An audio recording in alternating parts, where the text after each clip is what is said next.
everyone, I'm Becky. And I'm Sarah. And we're doing Bickering Book Reviews. Today we're talking about A Certain Appeal by Vanessa King, which I got off of NetGalley. Same. This is one of those books that I read the description and I texted Sarah and I'm like, we need to read this. And I was totally down because, the description sold.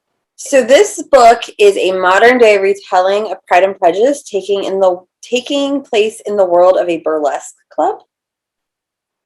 And in this version, Elizabeth Bennet, who is just known as Bennet, is she's an assistant to a man who runs I think it was an employment agency. They never really, I don't know if they ever actually. Yeah, I don't know what he does. But there was called Work It. So that's why I was like, okay.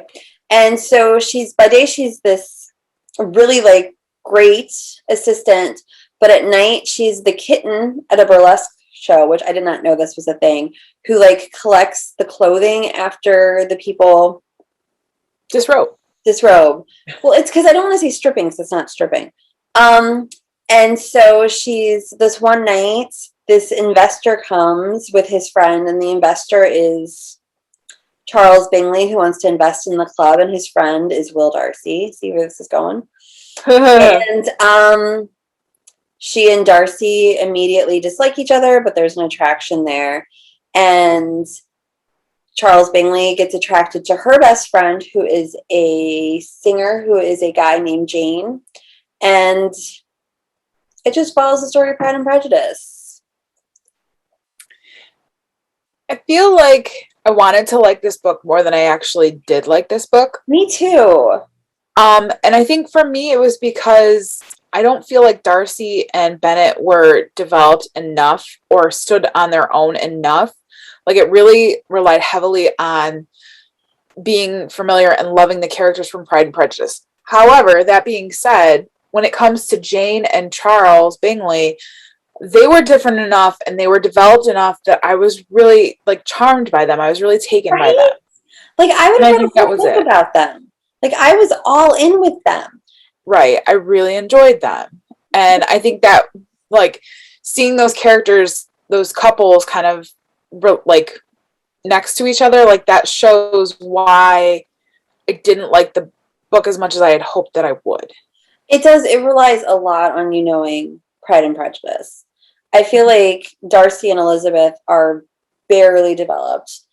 And I mean, what you get is good. And I thought that the updates of what she did was well done.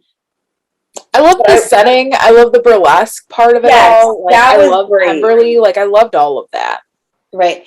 And I liked the fact that, and because I've seen different documentaries about burlesque, I liked the fact that she really leaned into the fact that it is an art form and it's not just taking your clothes off for money. And I thought she did that really well. And I thought she showed the family that was developed at Meryton, which was the burlesque show.